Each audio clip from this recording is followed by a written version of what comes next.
राजयुवा काव्य कुटुंब चतुर्थ वर्धापन दिनानिमित्त आयोजित राजयुवा काव्य करंडक स्पर्धा 2025 साठी मी अमला नंदन क्षीरसागर जिल्हा पुणे येथून माझी स्वरचित कविता सादर करीत आहे। कवितेचे नाव आहे अन तुम्हाला वाटतं सोपं असतं कविता करणं। कवितेचे नाव आहे अन तुम्हाला वाटतं सोपं असतं कविता करणं। खरंच सोपं असतं का कविता करणं? खरंच सोपं असतं का कविता करणं? भावना आणि शब्दांची सांगड घालून शब्दांचा जादूगार बनणं, आसुसलेल्या डोळ्यांना वाट मोकळी करून देणं, लिहिता लिहिता कागदावरच 2-4 आसवं गाणं, सोबत नसलेल्या गोष्टींना जवळ घासवणं आणि तुम्हाला वाटतं सोपं असतं कविता करणं।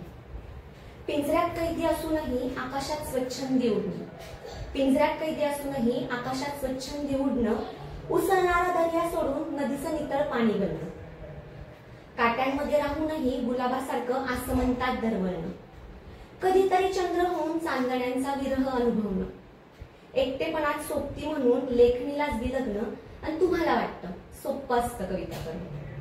अन्याय अत्याचार या सगळ्याला शब्दांमध्ये उतरवणं, अन्याय अत्याचार या सगळ्याला शब्दांमध्ये उतरवणं, लेखणीतून कधीतरी परखडपणे न्यायही मागणं, समाज नावाच्या आगीत बऱ्याचदा शब्दांमध्ये धगधगणं, समाज नावाच्या आगीत बऱ्याचदा शब्दांमध्ये धगधगणं आणि तुम्हाला वाटतं सोपं असतं कविता करणं, आणि तुम्हाला वाटतं सोपं असतं कविता करणं। धन्यवाद।